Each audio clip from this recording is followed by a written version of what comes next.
हमारी संसद की कार्यवाही सुचारू रूप से चली, जिसमें सदस्यों द्वारा ज्वलंत मुद्दों को उठाया गया और सत्ता पक्ष द्वारा उसका जवाब भी दिया गया। अंत में प्रश्न संख्या 18 मैं हिमानी जी से कहूंगी कि वे अपना प्रश्न प्रधानमंत्री से पूछे तथा प्रधानमंत्री जी अपना वक्तव्य रखकर सदन की कार्यवाही को अंतिम विराम दें। माननीय अध्यक्ष महोदय, मैं आपके माध्यम से माननीय प्रधानमंत्री जी से यह जानना चाहती हूँ कि उत्तराखंड, जिसे देवभूमि के नाम से जाना जाता है, वहाँ आज शिक्षा, स्वास्थ्य एवं बेरोजगारी इन मुख्य सुख सुविधाओं के अभाव में पहाड़ों से पलायन प्रतिवर्ष 2 गुना हो रहा है। पहाड़ों में शिक्षा, स्वास्थ्य एवं बेरोजगारी के लिए योजनाएं तो बनाई गई हैं, परंतु वह योजनाएं अधिकतर दफ्तरों तक ही सीमित रह जाती है। क्यों? सरकार इसके लिए क्या कदम उठा रही है जिससे शिक्षा, स्वास्थ्य की स्थिति में सुधार हो तथा बेरोजगारी और उत्तराखंड से होने वाले पलायन को खत्म किया जा सके? क्या कभी पहाड़ की जवानी पहाड़ के काम आ पाएगी?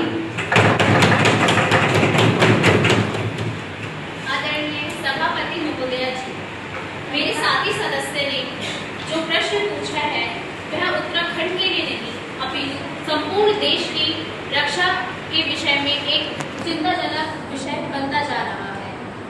परंतु हर समस्या का समाधान होता है। मैं आपको अवगत कराना चाहती हूँ कि पलायन को रोकने के लिए हमारी राज्य सरकार ने आपदा प्रबंधन के लिए 4000 करोड़ की लागत के बजट बनाया है, जिससे आपदा संबंधित क्षेत्रों में आपदा आने से पहले ही वहाँ पे रखरखाव किया जा सके। मैं आपको बता दूं कि रोजगार के क्षेत्र में हमारी सरकार ने मानखंड प्रोजेक्ट के तहत 4 धामों में कुमाऊं के भी ऐतिहासिक मंदिरों को जोड़ने का फैसला लिया है, जिससे वहाँ के जो स्थानीय ग्रामीण लोग हैं उन्हें रोजगार मिलेगा और ये एक नींव का पत्थर साबित होगा।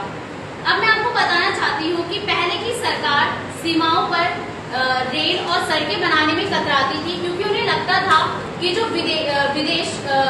विदेशी लोग हैं वो उनका यूज करके कहीं हमारे देश के लिए खतरा ना बन जाए।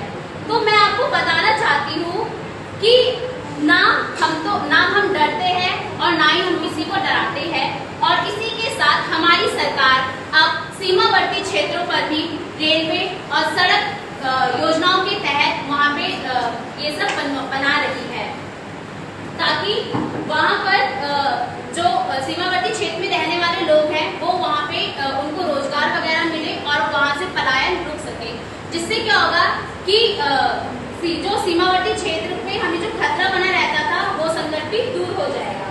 अब मैं आपने कहा था कि उत्तराखंड का पानी और उत्तराखंड की जवानी उत्तराखंड के काम ना आने, तो मैं इस प्रथा का खंडन करते हुए कहना चाहती हूँ कि अब उत्तराखंड का पानी और उसकी जवानी उत्तराखंड के काम आएगी और आती रहेगी, क्योंकि हमारी सरकार ने उत्तराखंड में पर्यटन को लेकर नई योजनाएं बनाई हैं, जिससे संपूर्ण देश और विश्व के लोग भी हमारे उत्तराखंड में आए और यहाँ की प्राकृतिक सौंदर्य का लुत्फ उठा सके, जिससे हमारे यहाँ के जो रहने वाले स्थानीय लोग हैं उन्हें रोजगार मिलेगा।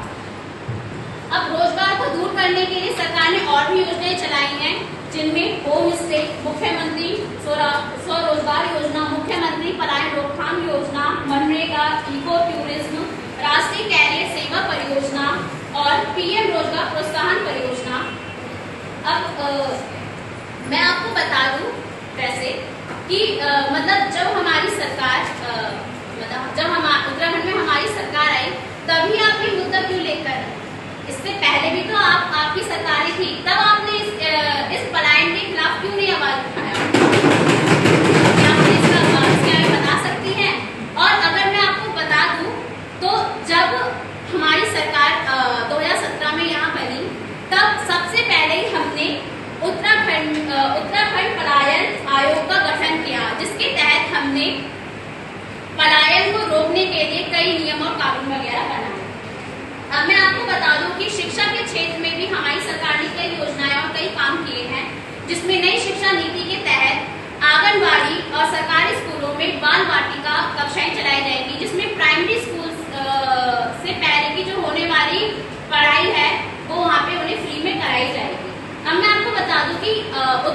में 20,067 आंगनबाड़ी हैं, जिनमें से 20,017 आंगनबाड़ी संचालित हैं और जिनमें 14,555 आंगनबाड़ी कार्यकर्ता कार्यरत हैं और उनके साथ ही 14,249 सहायिकाएं हैं और 4,941 मिनी आंगनबाड़ी कार्यकर्ता हैं।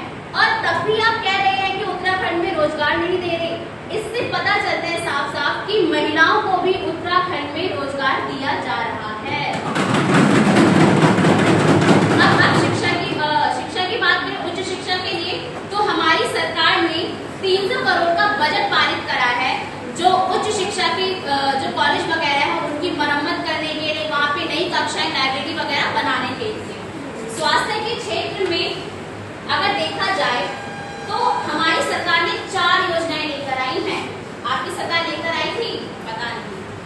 अब मैं आपको बता दूं कि 124.10 करोड़ की लागत से दून मेडिकल कॉलेज में 500 शैय्याओं का निर्माण कराया जा रहा है, जिसके माध्यम से अब मरीजों को दर दर भटकने की जरूरत नहीं हो। अब मैं आपको बता दूं कि रुद्रप्रयाग में भी 20.38 करोड़ की लागत से क्रिटिकल केयर ब्लॉक का निर्माण किया जा रहा है। हल्द्वानी जो कि नैनीताल में है, वहां पर भी 19.48 करोड़ की लागत से क्रिटिकल केयर ब्लॉक का निर्माण किया जा रहा है, जहां पर जो गंभीर स्वास्थ्य समस्याएं वगैरह है उनका इलाज किया जाएगा, वो भी मुफ्त में। अब मैं आपको बता दूं कि स्वास्थ्य के क्षेत्र में हमारी सरकार आयुष्मान योजना लेकर आई थी, जिसके तहत जो गरीब वर्ग के लोग हैं वो एक निश्चित राशि का सरकार